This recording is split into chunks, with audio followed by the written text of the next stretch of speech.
guys, Assalamualaikum warahmatullahi wabarakatuh. In here, I would like to explain about the three types of semantic analysis. Jadi, analisis pendekatan semantik itu ada tiga.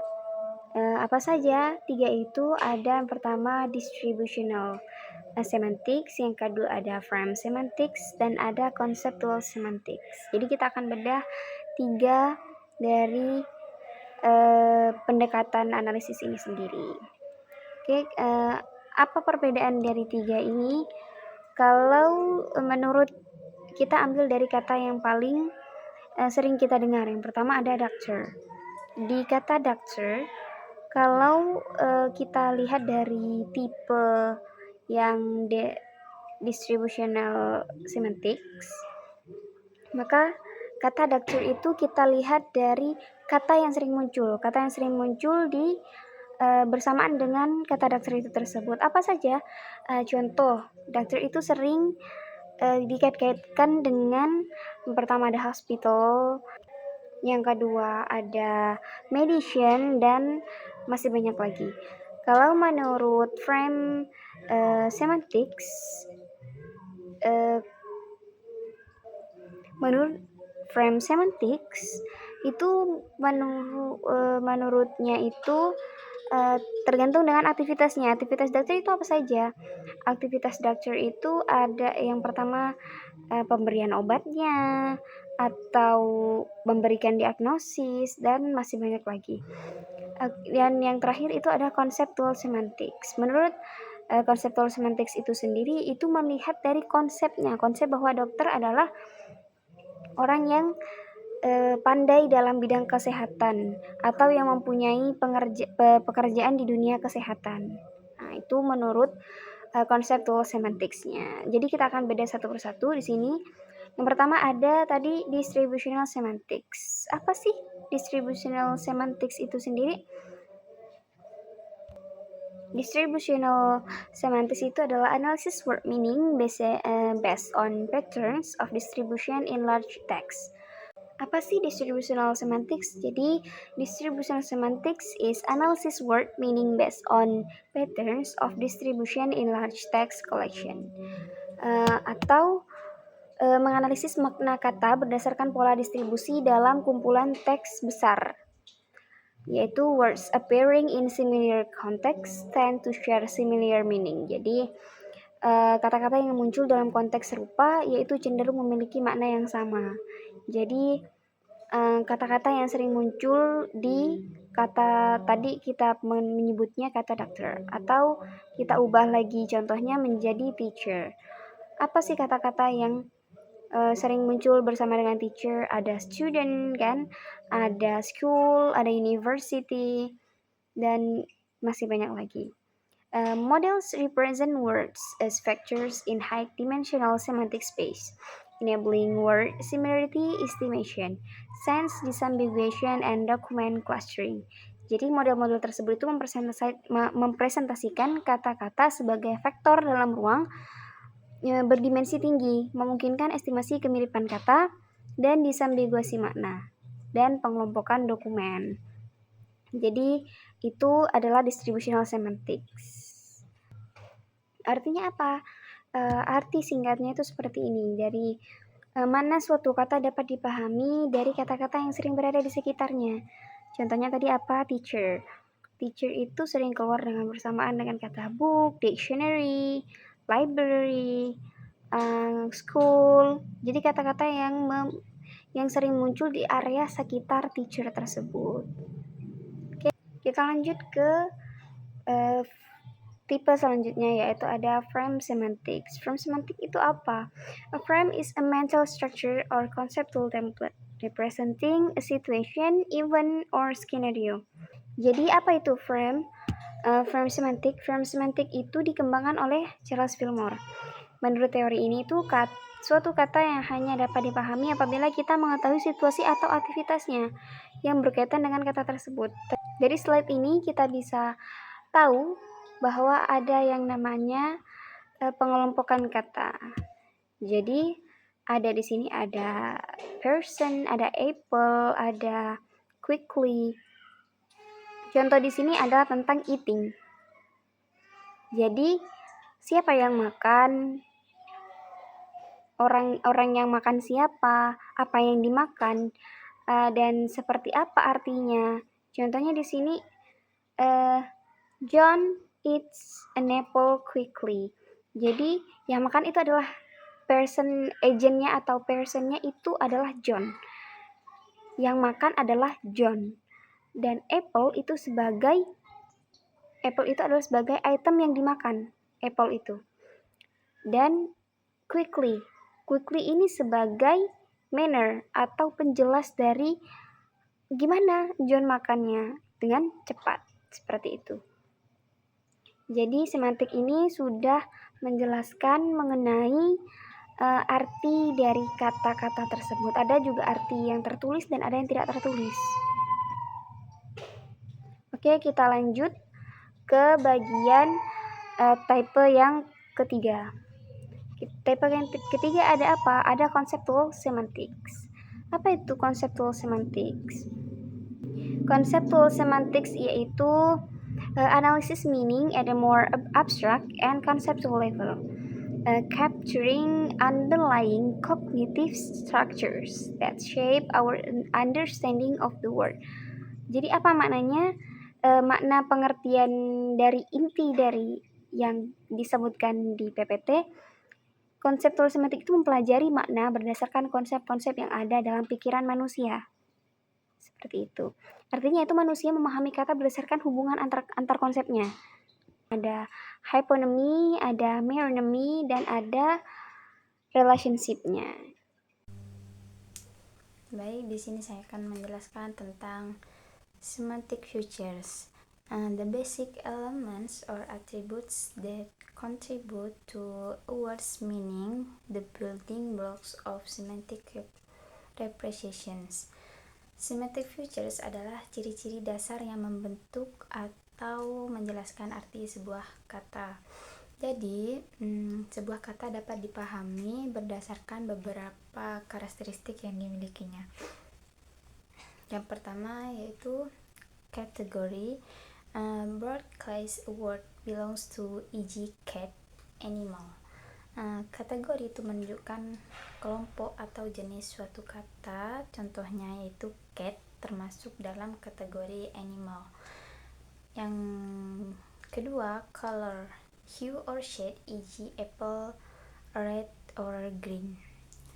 Color itu menunjukkan warna yang berkaitan dengan suatu benda. Contohnya, apple bisa berwarna red atau green. Location, spatial position, e.g. ocean, water. Location itu menunjukkan tempat atau posisi suatu benda. Contohnya, ocean berhubungan dengan atau berada di water. Property, inherent qualities, e.g. sweet taste.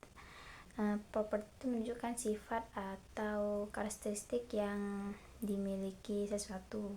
Contohnya, sweet itu menggambarkan rasa atau taste. Shape, physical form, e.g. circle, round. Shape itu menunjukkan bentuk fisik suatu benda. Contohnya, circle memiliki bentuk round. Dan untuk yang size, ada size, relative dimensions, e.g. elephant, large. Size itu menunjukkan ukuran suatu benda dibandingkan dengan benda lain. Contohnya itu elephant memiliki ukuran yang large, besar. Function, purpose, serve, e.g. hammer to strike nails. Function itu menunjukkan kegunaan atau fungsi dari suatu benda. Contohnya, hammer digunakan to strike nails atau untuk memukul paku. Action, behavior, e.g. run, to move quickly on foot. Action itu menunjukkan tindakan atau kegiatan yang dilakukan. Contohnya, run berarti bergerak dengan cepat menggunakan kaki. Terus selanjutnya ada semantic rules. Semantic rules, guidelines that govern to meaning and interpretation of language, establishing the relationship between form syntax and meaning semantics. This rule ensure meaning can be systematically derived from linguistic structure. Semantic rules adalah aturan yang membantu kita memahami arti sebuah kalimat berdasarkan susunan bahasa yang digunakan. Jadi aturan ini menghubungkan sinteks struktur kalimat dengan semantik makna.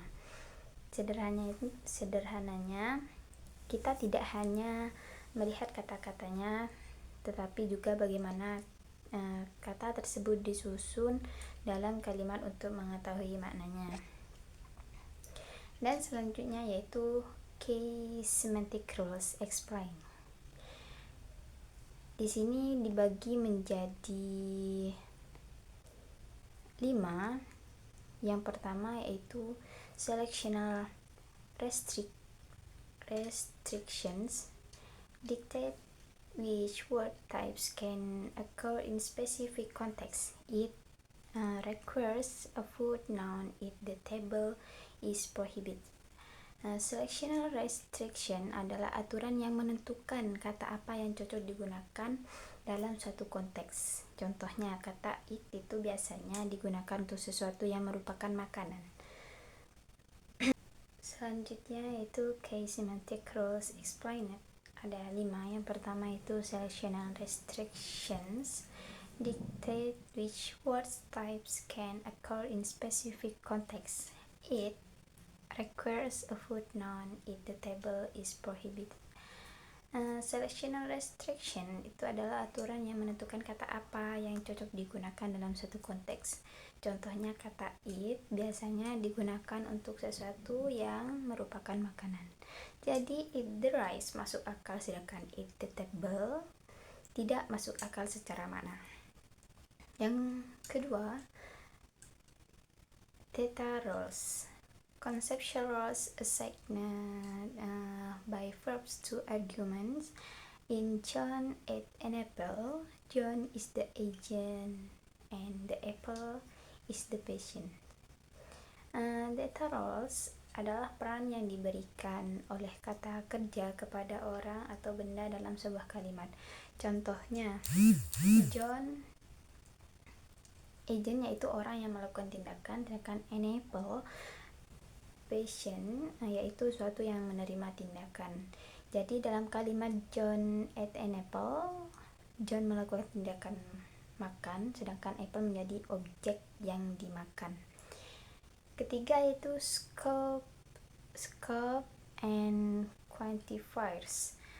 Govern interpretation of all, some, every, no, their intent. Scope manipulates over universal quantification over students. Scope and quantifiers ini berkaitan dengan kata-kata seperti all, some, every, and no yang menunjukkan jumlah atau cakupan.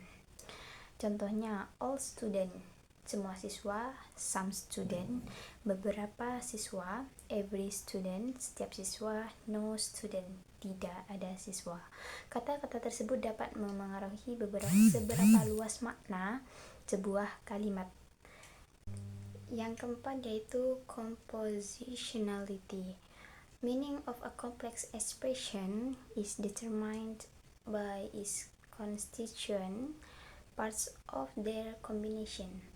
The cat catches the mouse derives meaning from each word and structure. Compositionality berarti makna sebuah kalimat yang kompleks berasal dari makna setiap kata dan cara kata-kata tersebut digabungkan. Contohnya dalam kalimat the cat catches the mouse, kita memahami makna kalimat dari arti kata cat, cast, mouse, serta susunan kata-katanya. Dan yang kelima yaitu presupposition and entailment. Presupposition is assumed background knowledge. Entailment is when one sentence to guarantees another's. Rules help identify and analyze these inferences. Presuppositions adalah informasi yang dianggap sudah benar atau sudah diketahui sebelum sebuah kalimat diucapkan. Sedangkan entailment adalah hubungan ketika kebenaran suatu kalimat menyebabkan kalimat lain juga harus benar. Jadi keduanya membantu kita memahami informasi tersirat dan hubungan makna antar kalimat. Okay, lexical relation meaning connection. Hubungan leksikal, hubungan makna antar kata. This refers to all different kinds of relationship between words that organize how vocabulary is arranged and how word meanings connects to each other. Ini adalah berbagai macam hubungan antara kata yang membentuk susunan atau kosakata yang membentuk susunan kosakata dan cara makna saling berkaitan.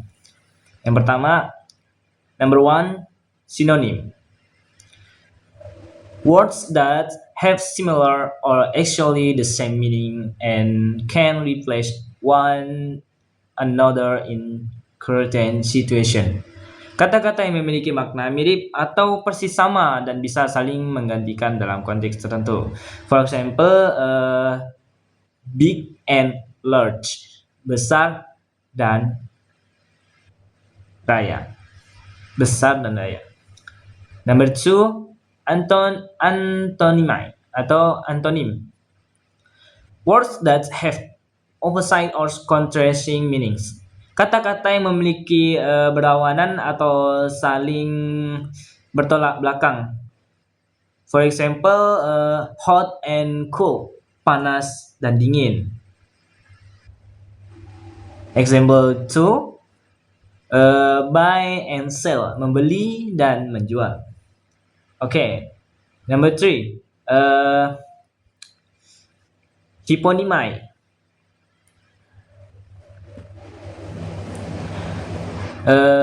Shows a type of relationship. Hypernym, the general broader category. Hyponym, the specific kind or subtype of the general category.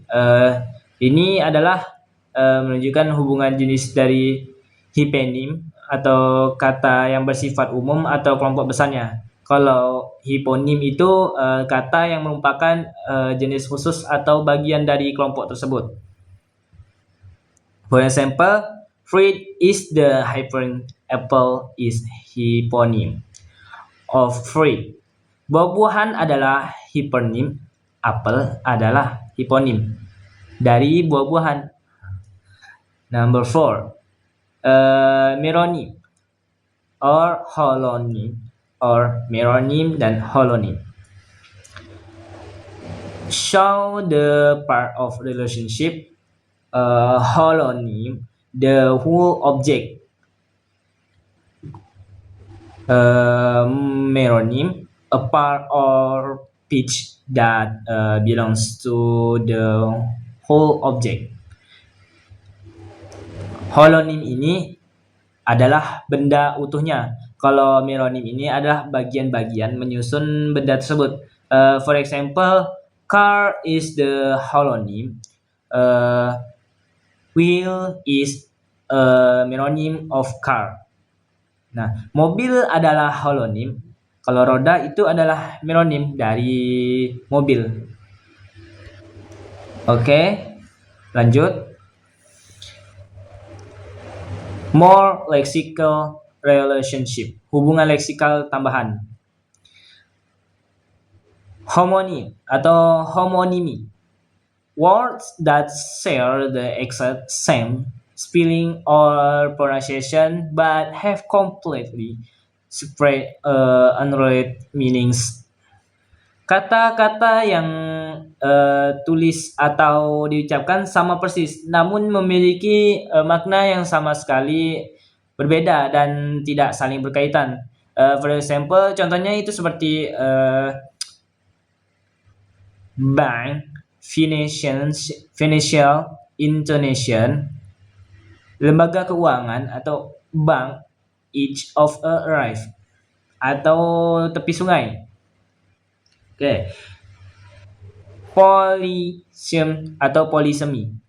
One single word that has more than one meaning, and all these meanings come from or connect back to one main core idea. Satu kata yang memiliki lebih dari satu makna, dan seluruh makna tersebut saling berhubungan pada satu makna pokok utama. For example, heat part of the human body. Bagian tubuh atau top of an object, bagian paling atas sesuatu, leader of a group, pemimpin kelompok. Nah, seperti tadi, satu kata ini memiliki lebih dari satu makna, dan seluruh makna tersebut saling berhubungan satu makna pada pokoknya, pada pokok utama. Oke, kohiponimi atau kohiponimi. Words that all belong to the same broader category, hypony, but are not synonym. There are different types under that one group. Kata-kata yang termasuk dalam kelompok umum atau hipernim yang sama, namun bukan sinonim satu sama lain, melainkan jenis yang berbeda di jenis yang berbeda. For example, cat and dog, kucing dan anjing, both share the hypernym animal. Keduanya memiliki hypernym hewan. Oke, lanjut. Key takeaways atau poin penting.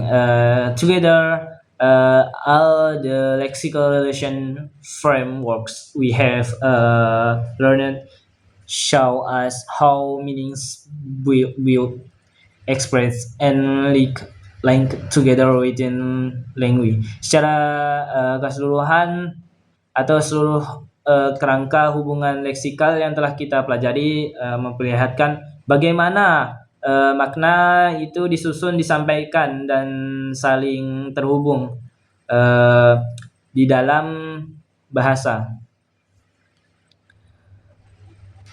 Okay, that's being used in this question. Understanding this connection helps